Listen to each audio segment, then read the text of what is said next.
Hey everybody, I'm doing a video tonight about Kristy's horse. She was questioning about if she had some laminitis going or if it's just a trim issue because she's getting some blood up in the white line area of her horse's feet.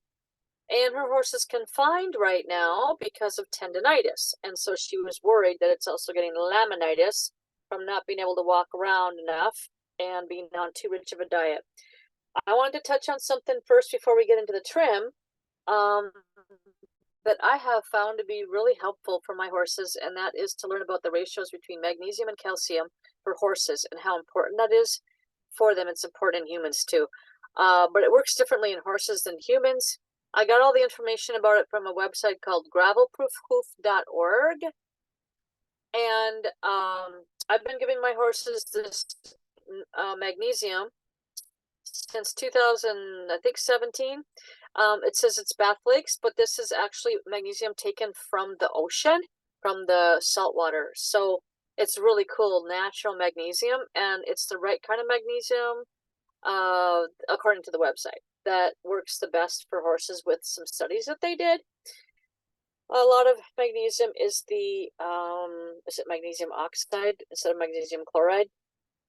And so it's hard to find supplemented in horses, and I found that the prepackaged feeds don't have the right ratio of magnesium to calcium. They don't have enough magnesium. And we were asking somebody who makes some roasted, it's called Roasted to Perfection. It's a bunch of roasted minerals and things that these people make for horses for a supplement company, and she said that the FDA won't allow her to put enough magnesium in there. Regulations stop them from putting that much magnesium in to get the ratio of magnesium to calcium correct. So watch out for that stuff. So I give my horses this every day. I give it to them just in the dry flakes. I give about, I think it's about 3 tablespoons a day, is about 5,000 milligrams of magnesium a day, I believe. Have to remember my ratios, but a few years ago when I figured it out. But I put that in with their supplements, and then I just pour some water in to make the bath flakes dissolve.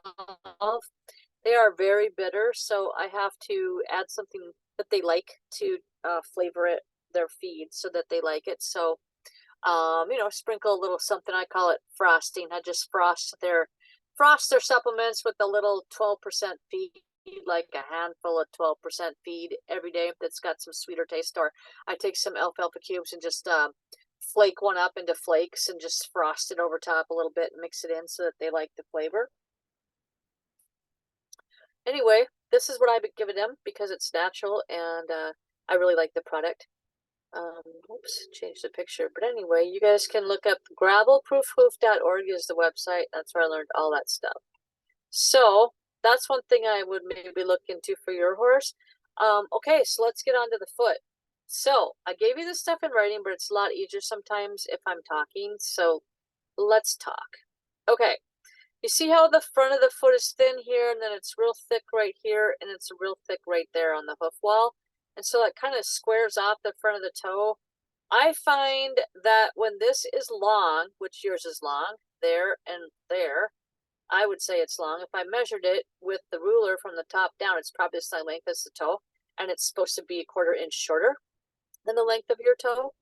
So what I would do is I would definitely file that down. And if you're worried about the red line, what I would do is I would just file from the edge and file it in that way if you don't want to file from the top down. Or you can be real careful, but if it's already red, I usually back off on filing anything there, and I relieve the pressure other places. So I would probably take my file and hold it at a 90-degree angle to the side of the wall right there and bevel it back, and then maybe you'll just bevel the edge down a little shorter without touching this portion of the foot for right now, until that gets relieved. So if you relieve the pressure here, that could make this get better very quickly. So the last thing I do whenever I finish a foot is bevel around the front. It makes the break over a little better. It makes your trim last longer without them tripping. I find this area here is a huge culprit of tripping. And so I have really grown to keep this area trimmed up before I ride, and it totally has eliminated the tripping issues with my horses. So would definitely, and over time you maybe want to have this a uniform thickness, so like your outer wall would be the same thickness all the way around, but then you just bevel the outside edge of it. So definitely take that down. I don't know, I can't tell from here height wise what's going on with it, but it looks like it's higher than your sole, so I don't know. I would just be real cautious right here and just start with this, see if it gets better. And I need to know your tact measurements from the top down on your toe. Linda says 3.5 inches to the floor. Well, I'm always trimming out where I've got uneven floor, and my horses are standing on dirt in the paddock when I'm trimming them. I don't have any concrete where my horses are. And I do sometimes put them in a barn with a piece of rubber, but the rubber's over dirt, so it's not level, and it's got, you know, bumps and stuff underneath. I put it over a piece of plywood, but it's still not level. It's still not like putting it on concrete. So I have grown to find out that if I measure just the actual hoof itself from the hairline to the tip of the toe of the foot, and I do a 3-inch measurement there, because it's another 1/2 inch to the ground if you're on cement. If you look at her pictures of how she measures, so I have just measured just the actual toe at 3 inches, and then the pillars at, or toe quarters at 2 3/4 inches.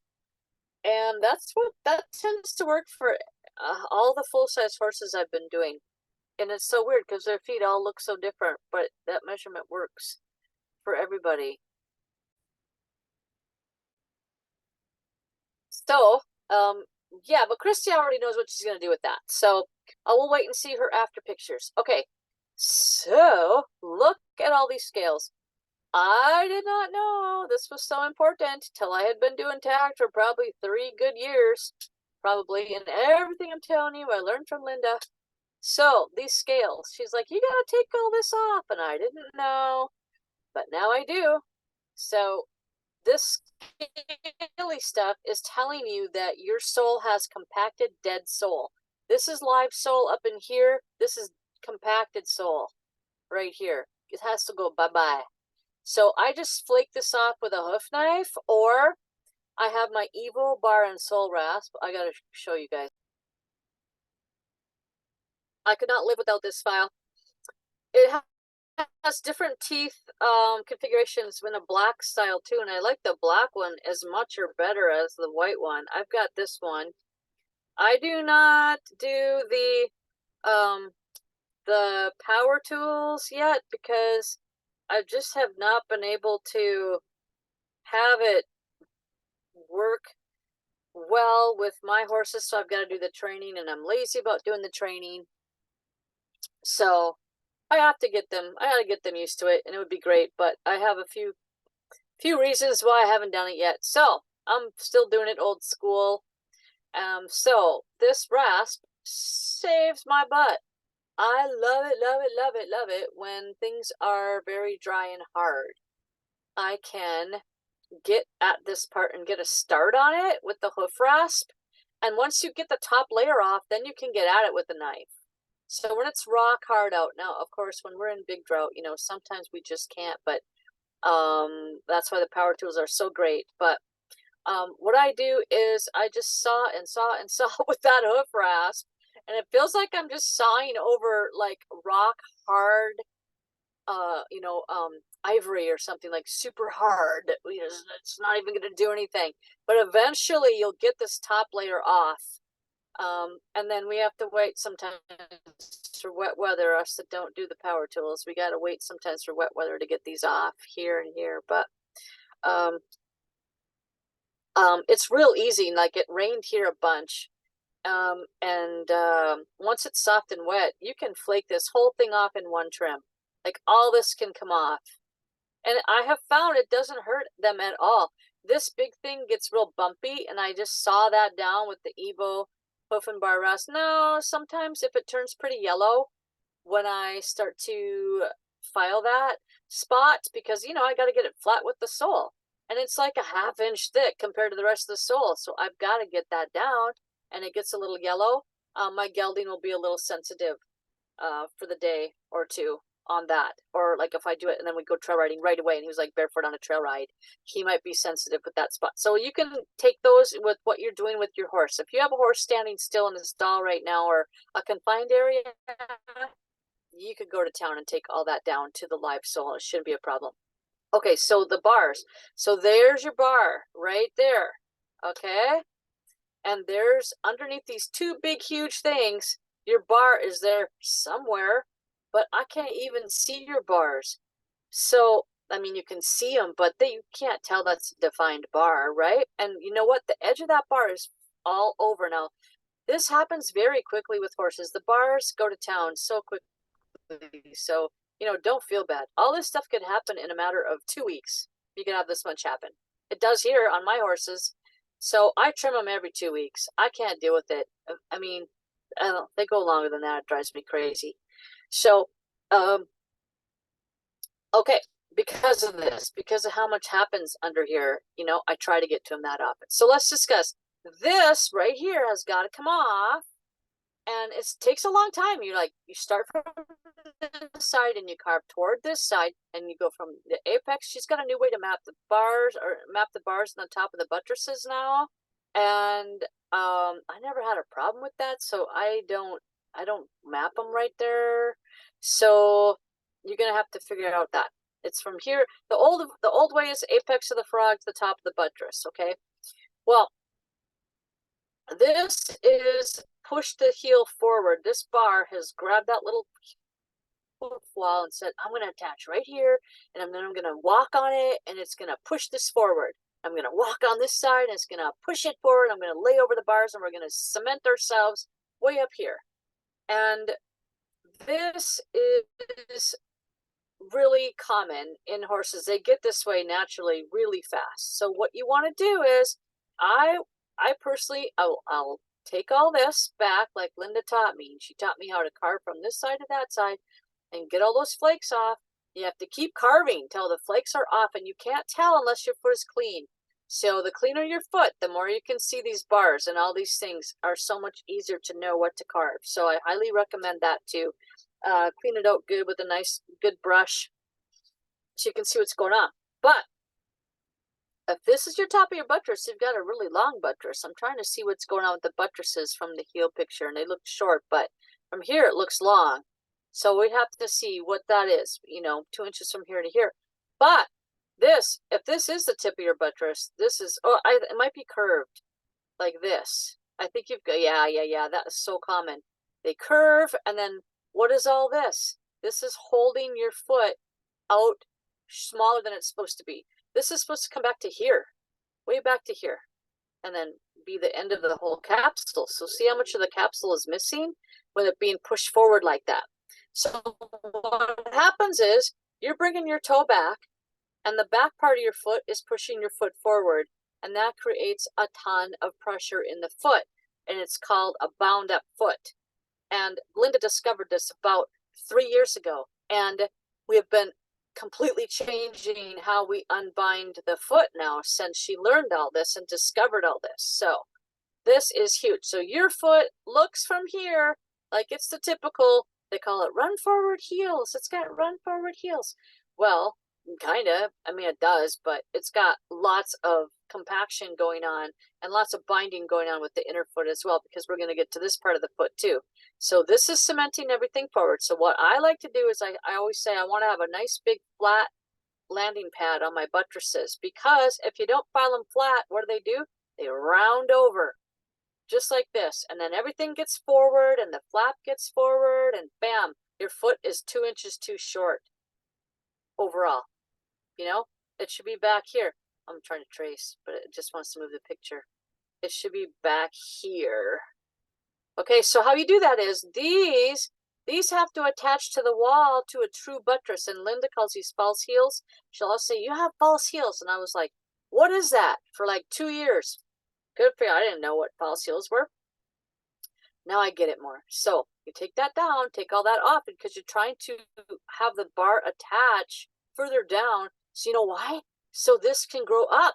If the bar isn't attached there, you can't grow any buttress right there. It's going to want to grow just from here. So you got hoof wall forward. The buttress is like, I can't come out. I can't come out. I'm stuck down underneath the frog and I'm down inside the foot and I need to come out and grow.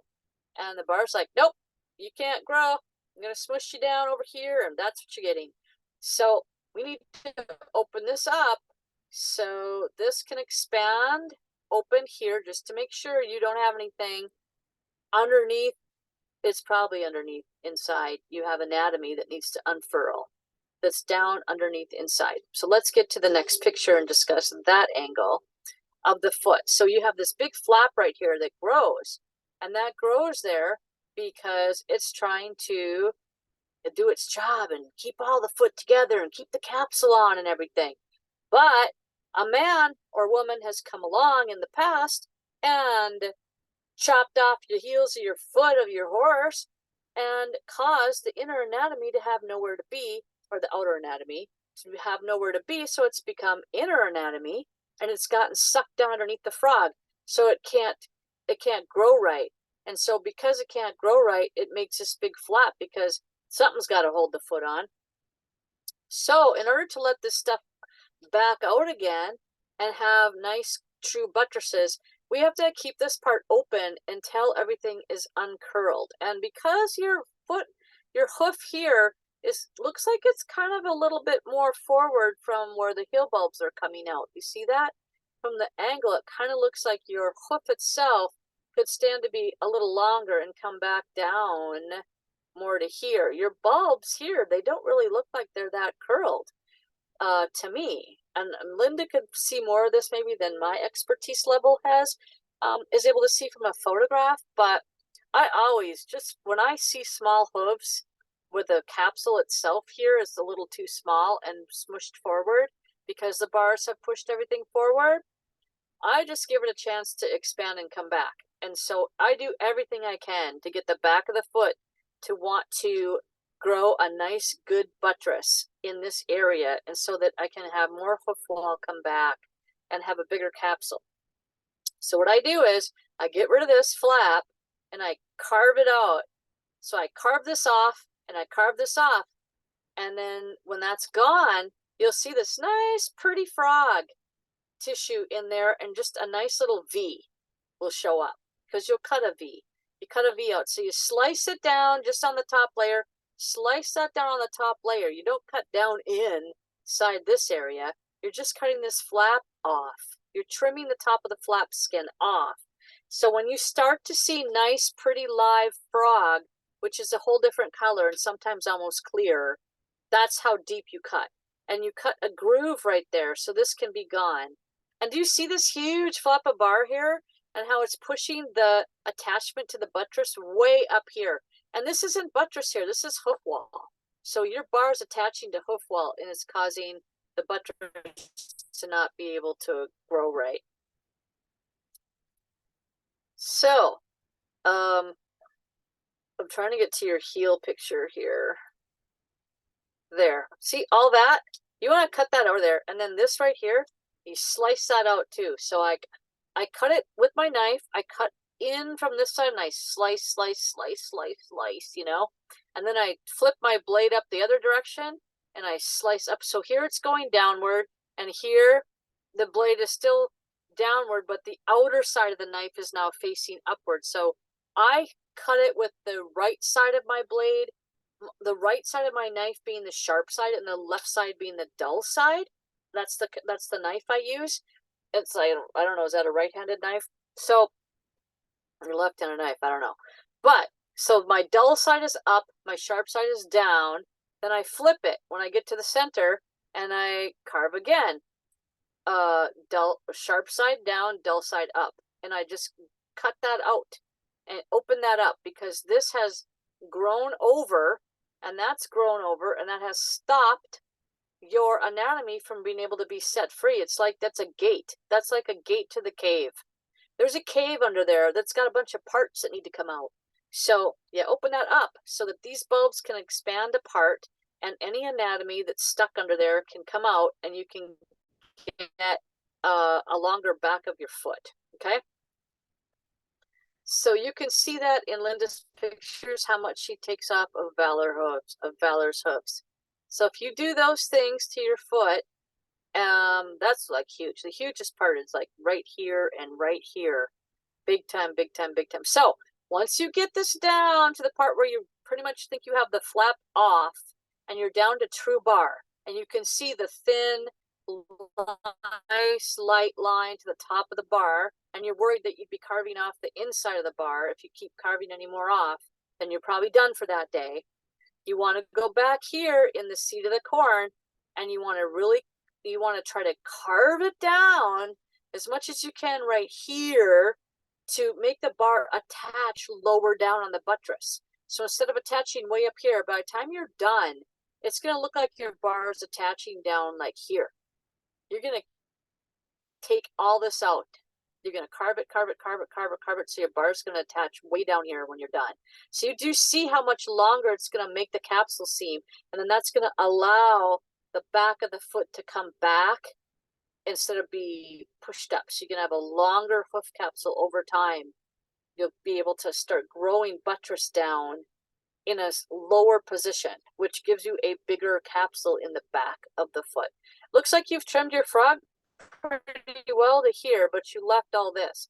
I also touched on the perople on the edges of the buttress. So this perople flap right here, we make this bigger.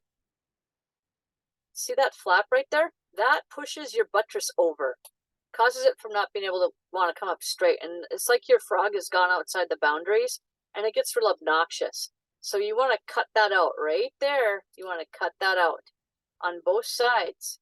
You cut it out so that the buttress can come back and not be so smushed forward and wide right here. You want this to come back to like about here instead of being way up where it is. You want it to come back, you know, a ½ inch on both sides. This side's not as bad. This side's more collapsed forward than this side. You see that? Your heel's more collapsed forward on this side than that side. But your bar is prolific on both sides. So I think you'll be able to touch this up and give yourself a nice flat buttress landing pad right here at the 2-inch mark. File nice and flat. I keep this part here filed flat because it helps the buttress grow straight instead of forward. And I touch that up before every time I ride my horses, and if I'm not riding them often enough, then I'll get in there every couple weeks and get that done. Anywhere from 1 to 3 weeks, I try to do my horses. I don't know how people do 6 weeks. I just don't know, because everything goes to pot and the foot slips forward in that amount of time. So I don't seem to get anywhere with getting my horse's foot to stand up. So that's how I do it. I'm trying to think if there's anything else that we need to cover, but that should be good. So yeah, flake all that off. See that nice live sole there? I really think a lot of this is from the pressure here and here. And I think when you get rid of that, you're going to see a difference there. So hopefully that takes care of it for you. And that goes away. And that. So you want to slice that out. Slice that out. So you see nice, nice, fresh frog. I always take that whole flap out these days. It's so fun to get rid of it. And like I said, that part right there, trim that back a little bit. So see how your buttress is kind of immediately on this side, it starts to just kind of slant forward. If you get rid of that bar, that's really going to help this to become straight and straight to there. You want a buttress that goes up and has a nice flat landing pad, and that side doesn't have one. This side's better, but it's laid forward at a nice, pretty much a slant, because that bar flap right there is holding that hostage. You want this to come up more like this and go over. See how much more capsule you'd have? If this goes up straight, you're going to gain all this hoof capsule back there that you don't have right now. And then when you slice this open, that can expand so that your foot can be longer overall too. And then you gain the 30% of the back of the foot that your foot's probably missing, because everybody's missing it. We all have to get it back. Every person I know practically is missing part of the back of the foot. while they're restoring. So good luck. Can't wait to see your after pictures.